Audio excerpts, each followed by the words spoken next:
Welcome, GMAN Training Grounds A to your weekly recap.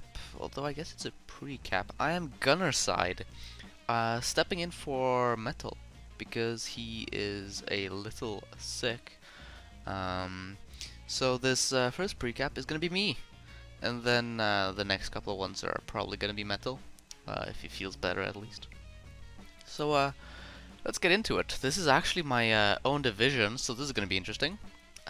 There's no previous game because it's the first week, obviously. So let's take a look at the teams. I mean, the Gorgoth All Greys are mine, so I mean, I don't think I need to talk too much about them. I focused on development primarily, which is why I went Mighty Blow first, even though it's like pretty bad when it comes to winning games, as you can see by my statistics. 4-3-4 isn't exactly great with Chorfs, but I've got a nice little team going here. Dodge on the Hobgoblin and Claw is are the two relatively big ones. Those are really quite nice. I really need some more development on my bulls primarily. I feel I can maybe get a 30 player in somewhere. I would like to buy a bench, but right now I really want to try and get some good MVPs landed because I have 1, 2, 3, 4, 5, 6 players an MVP away from a level, which is more than half my team. So I sort of want to land those before I start, risking more MVPs landing on hobos. So yeah, that was me. Let's take a look at Razda's team, which is quite the handful. It's rats, and they've got some stuff going on. I guess we start at the top with the Rat Ogre. Now that's a piece you don't see every day. Yeah, I mean, what can I say? It's interesting. It's fun, probably. But just how good it is, I'm not entirely sure about that one. I mean, he has been doing quite decently for himself, so if it works for you, Rasta, then by all means. Other than that, he has 2 Storm Vermins with a Mighty Blow. Too bad he hasn't rolled doubles, but I mean, it's fine in the end. And he technically did roll doubles, but he took Strength instead, which I can sort of understand. Strength is quite a big level there. Will definitely help when trying to blitz some of those Nurgle warriors and stuff like that. But it doesn't end there when it comes to great skill ups, because he has the classic movement on Gutter Runner too. And that's gonna be an absolute pain to deal with. Where's the schedule? When do I play him? Gorgoth Oldgrave with Broadstone Smasher. I play him in day 4, which is less than great, because at that point he probably has Sure Hands. No, I mean Sure Feet, which is gonna be an absolute pain to deal with. Yeah, that's a great piece. Then you also not Sure Feet, I meant Sprint. Then he has the Blodge Dauntless Sidestep one, which is sort of interesting because you'd expect Dauntless to be the kind of like the ball sacker Gutter Runner, but then he has Block instead of Wrestle, which is sort of polarizing if you ask me. Yeah, I guess sort of a more generalist piece right there. Then he has just the craziest retrieval, in the form of Death Gerbil, the 2 hands, big hand Gutter Runner, which is just disgusting. Yeah, I mean, at least he's probably not gonna get a wizard too often because he's 1630 TV. But if he does get the ball down, it's probably not gonna be on the ground for too long. To top it all off, he has Agi 5 Wrestle, which is for sure going to be his sacker piece. Probably gonna be a great sacker piece too, but not quite yet. He needs a couple more levels. Stuff like tackle, strip ball, leap, things like that. Then he has the dirty player and the kick linos, which are both solid levels. Yeah, very, very good looking. Men are Muppets. It's Chopstep. I just finished recapping him. Was his recapper in the other part of this season. And his team is looking pretty good when it comes to humans at the very least. His ogre died a while ago, but he has a new one. He's got some solid blister levels, one of which is strength, which is great. His thrower is decent, just one level.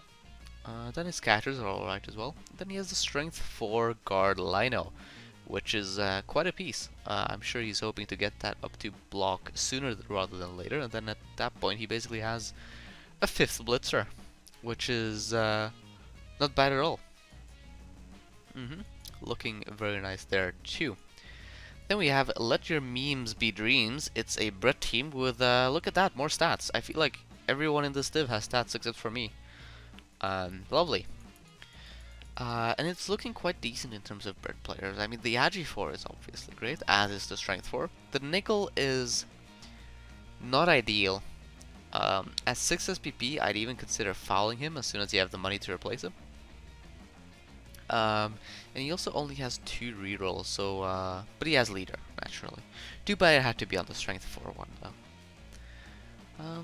So yeah, those are some decent blitzers, I'd say. Then he has the blockers, all of them, well, almost all of them with guard, even one with Raj, which is quite decent.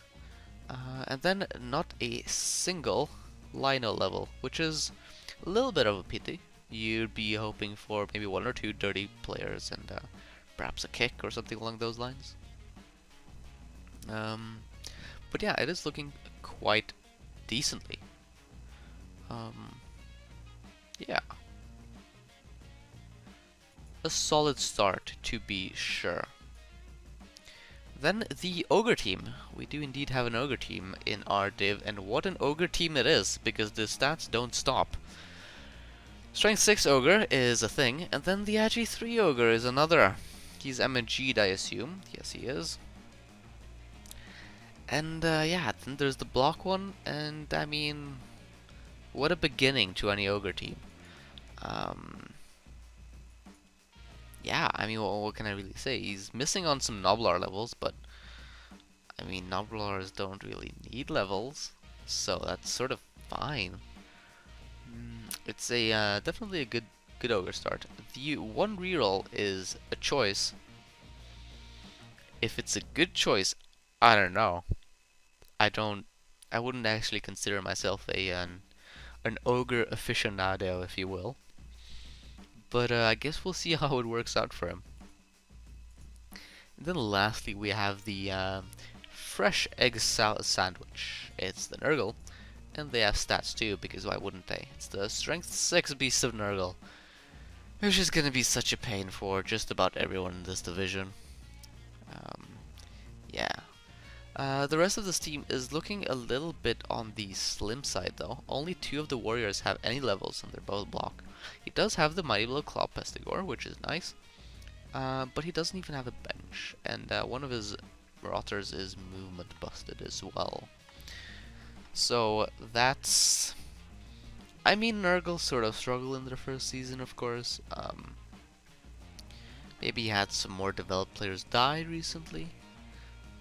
But yeah, he's definitely hoping to get some good MVPs over the next few games. I mean, he has a bunch of players who would level from an MVP. The Beast would almost level. The Warrior here would level. This Warrior would level, as would this and this one. And the Pestigore right there would level as well. So, the next couple MVPs are going to be real important for this team. Yeah. So that was a quick look at those teams. Let's take a look at next week's schedule. None of the games have been played yet. And first up is me versus the Nurgle. Now usually I'd bet against myself because I play predominantly for development. But that doesn't mean I try and give up. My team is generally not super well suited to winning, unless I play against something like Amazons and I just pitch clear them. But but I think I have a decent chance here. Not a great chance, but a decent chance, because the Nurgle are really missing some key levels. Alright, we both have Claw of Mighty Blow, and I do outguard him, and by far out Mighty Blow him. So it's gonna be, I don't know, it's hard to tell how this game will go. It might be, you know, a case of whose Claw Mighty Blow starts firing first. I would think I have the advantage when it comes to removals, because I just have that much Claw of Mighty Blow, or well, Mighty Blow, some Claw Mighty Blow. My carrier also has Blodge when he doesn't have Tackle, which is gonna be nice, and then I have 2 Bulls. So I think I'll give this one to myself, but it might very well be a loss for me too. Then we have the Wise Men versus Men or Muppets. I am gonna put my money on Rasta here, probably. The human teams are looking good, but I just think the rat team is looking better. What can I say? I mean, the rat team... I mean, I barely feel like I need to even defend myself here. The rat team is looking utterly fantastic in all aspects. So, yeah, that's where I'm gonna put my money. Then lastly, we have Let Your Memes Be Dreams versus the Ogres. Now, even though the Ogres are looking quite decent, they are missing their one of their Ogres. And they're also Ogres, which is why I'm going to be predicting the Bretts. Yeah, that's basically that. That was a very quick recap. I guess that's what happens when I don't have a co-host. And I mean, I feel like 2 of those matchups were fairly straightforward. I mean, no offense intended, of course, but Metal should be back by next week, so you'll be listening to his dulcet tones instead. I've been Gunnerside. Thanks for watching.